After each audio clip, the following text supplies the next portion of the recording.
بسم اللہ الرحمن الرحیم۔ السلام علیکم ناظرین، ذوالحج اسلامی سال کا 12واں مہینہ ہے۔ اسی مہینے کی 10ویں تاریخ کو حضرت اسماعیل علیہ السلام کی لازوال قربانی پیش کی گئی۔ ذوالحج کا مہینہ نہایت ہی عظمت اور مرتبے والا مہینہ ہے۔ اس مہینے کا چاند نظر آتے ہی ہر دل میں اس عظیم الشان قربانی کی یاد تازہ ہو جاتی ہے، جس کی مثال تاریخ انسانی پیش کرنے سے قاصر ہے۔ یہ مہینہ ان جلیل القدر پیغمبر کی یادگار ہے جن کی زندگی قربانی کی ایک عملی تصویر تھی۔ یہ پیغمبر حضرت ابراہیم خلیل اللہ علیہ السلام ہے اور حضرت اسماعیل علیہ السلام ان کے فرزند ارجمند ہیں۔ ایک دن حضرت ابراہیم علیہ السلام نے اولاد نیرینہ کے لیے اپنے خالق سے دعا مانگی، جو رب کائنات نے قبول فرمائی اور ایک فرمانبردار بیٹے کی خوشخبری سنائی۔ قرآن پاک میں ارشاد پاک ہے، تو ہم نے اسے ایک بردبار لڑکے کی خوشخبری سنائی۔ تو دنیا میں انسان کو دو چیزیں عزیز ہوتی ہیں، ایک جان اور دوسری اولاد۔ جب حضرت اسماعیل ذبیح اللہ کی پیدائش ہوئی تو حضرت ابراہیم علیہ السلام کو حکم ملا کہ وہ سیدہ ہاجرہ اور حضرت اسماعیل علیہ السلام کو جنگل میں چھوڑ آئیں۔ حضرت ابراہیم علیہ السلام نے حضرت ہاجرہ حضرت اسماعیل علیہ السلام کو ساتھ لیا اور سرزمین مکہ کی جانب روانہ ہو گئے، جہاں آج آب زمزم کا کنواں ہے۔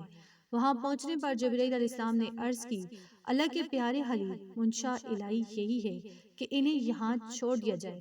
تو حضرت ابراہیم علیہ السلام نے حضرت ہاجرہ اور حضرت اسماعیل علیہ السلام کو وہاں چھوڑ دیا، کھانے کے لیے تھوڑی سی کھجوریں اور پینے کے لیے پانی دے کر واپس آنے لگے۔ تو حضرت ہاجرہ نے عرض کیا، اے ابراہیم، یہاں ٹھہرنے کا حکم ہمیں اللہ تعالیٰ نے دیا ہے؟ تو حضرت ابراہیم علیہ السلام نے جواب دیا، ہاں۔ حضرت ہاجرہ نے کہا کہ اب ہمیں کوئی تکلیف نہیں، ہم اپنے رب کی رضا پر راضی ہیں۔ حضرت ابراہیم نے اپنی اہلیہ اور حضرت ہاجرہ اور بیٹے حضرت اسماعیل کو سرزمین حرم پر اللہ رب العزت کے آسرے پر چھوڑ کر واپس آ گئے۔ حضرت ہاجرہ بھوک کے وقت کھجوریں کھاتی اور پیاس لگنے پر پانی پی لیتی، یہاں تک کہ کھجوریں اور پانی ختم ہو گیا۔ حضرت اسماعیل علیہ السلام کو پیاس لگی، آپ کی والدہ مائدہ سے بچے کی پیاس دیکھی نہ گئی۔ آپ قریب ایک پہاڑی پر گئی تاکہ کہیں پانی مل جائے، مگر پانی کا نام و نشان تک نظر نہیں آیا۔ پھر آپ واپس بچے کے پاس آئی اور بچے کی پیاس کی شدت دیکھ کر دوسری پہاڑی پر چڑھی، مگر وہاں بھی پانی نظر نہ آیا۔ آپ جن دو پہاڑوں پر پانی کی تلاش کے لیے گئی، ان دونوں پہاڑوں کو صفا مروہ کہا جاتا ہے۔ ان دونوں پہاڑوں کے درمیان حضرت ہاجرہ 7 مرتبہ دوڑی۔ اللہ رب العزت کو ان کا دوڑنا اتنا پسند آیا کہ قیامت تک آنے والے حاجیوں کو حکم فرمایا کہ وہ بھی صفا مروہ کے درمیان 7 چکر لگائیں، تاکہ میری برگزیدہ پیاری بندی حضرت ہاجرہ کی سنت کو زندہ رکھیں۔ تو جب حضرت ہاجرہ کو دوسری پہاڑی سے بھی پانی نہ ملا، واپس اپنے بچے کے پاس آتی ہیں اور ایک عجیب منظر دیکھتی ہیں۔ جہاں پر حضرت اسماعیل علیہ السلام کی ایڑیاں ہیں، وہاں پر پانی کا ایک صاف چشمہ، شفاف چشمہ جو ہے وہ جاری ہے۔ اس پانی کے اچانک ظاہر ہونے سے حضرت ہاجرہ کی خوشی کی انتہا نہ رہی، فوراً اللہ تعالیٰ کا شکر بجا لائی۔ پھر یہ خیال آیا کہ اس بڑھتے ہوئے پانی کو روکنا چاہیے۔ حضرت ہاجرہ کہہ رہی تھی، زمزم ٹھہر جا، اے پانی ٹھہر، یہی وہ آب زمزم ہے جسے کروڑوں لوگ بطور تبرک پیتے ہیں اور ساتھ لے جاتے ہیں۔ ایک روایت میں کہ حضرت ابراہیم علیہ السلام نے ذی الحج کی پہلی شب سے لے کر 8ویں شب تک ایک ہی خواب دیکھا کہ اے ابراہیم، اپنے رب کی بارگاہ میں قربانی کرو۔ حضرت ابراہیم علیہ السلام نے بہت سی بکریاں خدا کی راہ میں قربان کی، اسی طرح بکریاں اور اونٹ اور قربان کیے۔ جب 8ویں شب میں خواب دیکھا اور قربانی کا حکم ہوا تو آپ علیہ السلام نے عرض کی، اے میرے پروردگار، کیا شے قربان کروں؟ حکم ملا کہ اپنے لختے جگر پیارے فرزند ارجمند حضرت اسماعیل علیہ السلام کی قربانی کرو۔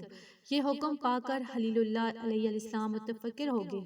9ویں ذی الحج کو جو خواب دیکھا کہ آپ اپنے ہاتھ سے اپنے فرزند کو ذبح کر رہے ہیں، 10ویں ذی الحج کی رات پھر یہی خواب دیکھا۔ تو 10ویں ذی الحج کی صبح کو آپ نے حضرت ہاجرہ کے پاس آپ تشریف لے گئے اور حضرت ہاجرہ کو حکم دیا کہ حضرت اسماعیل کو نہلا دھلا کر تیار کرو۔ حضرت ہاجرہ نے اپنے بیٹے کو نہلا دھلا کر خوشبو لگائی اور تیار کر کے حضرت ابراہیم کے حوالے کر دیا۔ حضرت ابراہیم نے ان کا ہاتھ پکڑا، چھری اور رسی لی اور میدان عرفات کی طرف چل پڑے۔ کعبہ شریف سے کچھ دور پہنچے تو شیطان لہل نے آپ کو اس عظیم قربانی سے روکنا چاہا، لیکن اس کا ہر حربہ جو ہے ناکام ہوا۔ شیطان نے حضرت ابراہیم پر دوبارہ حملہ کیا۔ حضرت ابراہیم فوراً پہچان گئے کہ یہ کارنامہ شیطان کا ہے جو اس عظیم قربانی سے روکنے کا مشن پورا کر رہا ہے۔ آپ نے اس کو دھتکارنے کے لیے پتھر اٹھا کر اسے مارنا شروع کیا اور فرمایا، اے شیطان دور ہو جا میری نظروں کے سامنے سے۔ اللہ تعالیٰ کو یہ ادائے ابراہیم اتنی پسند آئی کہ قیامت تک حج کرنے والے حاجیوں کے لیے حکم فرما دیا کہ میرے پیارے خلیل کی سنت کو زندہ رکھنے کے لیے یہاں پر شیطان کو 7 کنکر ماریں۔ حضرت ابراہیم اور حضرت اسماعیل ایک پہاڑ کے قریب پہنچے تو حضرت ابراہیم نے اپنے بیٹے حضرت اسماعیل سے کہا، جو بات آپ نے کہی اس کی گواہی اللہ کی کتاب قرآن مجید کا پارہ 23 دیتا ہے کہ اے میرے بیٹے، میں نے خواب میں دیکھا کہ تم کو اپنے ہاتھ سے ذبح کر رہا ہوں، اب بتا تیری کیا رائے ہے؟ تو حضرت اسماعیل نے جواب دیا، اے ابا جان، آپ کو جو حکم ملا ہے وہ پورا کیجئے، مجھے آپ انشاءاللہ صبر کرنے والا پائیں گے۔ جب باپ بیٹا دونوں رضائے الہی پر راضی ہو گئے تو باپ نے بیٹے کو زمین پر جبین کے بل لٹایا۔ قرآن مجید میں ارشاد باری تعالیٰ ہے، جب وہ دونوں تیار ہو گئے تو باپ نے بیٹے کو پیشانی کے بل لٹا دیا۔ چھری چلانے سے پہلے بیٹے نے کہا کہ ابا جان اپنی آنکھوں پر پٹی باندھ لینا، کئی محبت پتری کی وجہ سے آپ اس فریضہ سے رہ نہ جائیں۔ حضرت ابراہیم علیہ السلام نے حکم خداوندی کو پورا کرتے ہوئے حضرت اسماعیل کے نازک حلق پر چھری رکھی تو چھری حضرت اسماعیل علیہ السلام کے گلے پر کند ہوگی۔ بار بار چھری چلائی مگر ایسا ہی ہوا۔ حضرت ابراہیم نے چھری کو ایک پتھر پر دے مارا، پتھر کو چھری نے 2 ٹکڑے کر دیا۔ حضرت ابراہیم نے چھری سے مخاطب ہو کر فرمایا، کیا وجہ ہے کہ اتنے نرم و نازک گلے کو بھی نہیں کاٹتی؟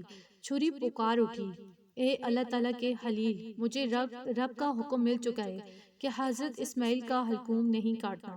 اس کے بعد حضرت جبرائیل امین جنت سے ایک مینڈا لے آئے اور اس کو ذبح کیا گیا تو اللہ تعالیٰ کی طرف سے آواز آئی، بے شک ہم نے پکارا اے ابراہیم، تو نے خواب سچ کر دکھایا، ہم نیکوں کو یونی جزا دیتے ہیں۔ بے شک یہ صاف آزمائش ہے، ہم نے اس کا فدیہ ذبح عظیم کے ساتھ کر دیا اور اسے بعد والوں میں باقی رکھا۔ تو حضرت ابراہیم علیہ السلام کی قربانی اللہ تعالیٰ نے قبول فرما لی اور اسے یادگار کے طور پر قیامت تک باقی رکھا۔ تو اب ہر سال اس کی یاد کو تازہ کیا جاتا ہے۔ تو اللہ رب العزت حضرت ابراہیم اور حضرت اسماعیل کے اس عظیم قربانی کے صدقے ہم پر کرم فرمائے اور ہم سب کو اسی طرح جذب و احسار کے ساتھ اپنی انا قربان کرنے کی توفیق نصیب فرمائے، آمین۔ اگر آپ کو ویڈیو اچھی لگی اسے آپ نے لائک کرنا ہے، شیئر کرنا ہے اور چینل کو سبسکرائب کرنا ہے۔ جزاک اللہ۔